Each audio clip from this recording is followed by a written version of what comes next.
We prepare these points for your reflection. The first question is, does my faith in Jesus lead to following Him in my deeds? Ang pananampalataya ko ba kay Jesus ay umuuwi sa pagsunod sa Kanya sa aking mga gawa?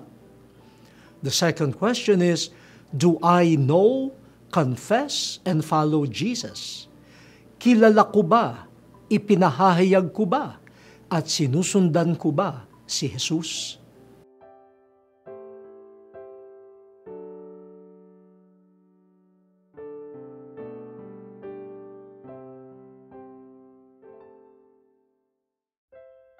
Heavenly Father, we praise you for your goodness.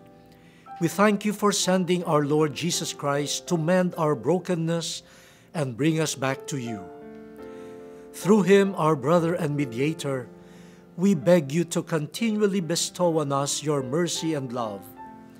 Strengthen us sinners through the outpouring of the Holy Spirit, that we may walk in your truth and be more like Jesus, the Son in whom you are well pleased. Amen. Thank you for joining us this morning, brothers and sisters. May the Word of God proclaimed and heard brighten your day. As disciples of Jesus Christ, let us emulate His life, full of love, rich in mercy, and overflowing with compassion for the poor. May the Lord, who is our peace, protect you and all whom you love. Until next Sunday, here on The Word Exposed.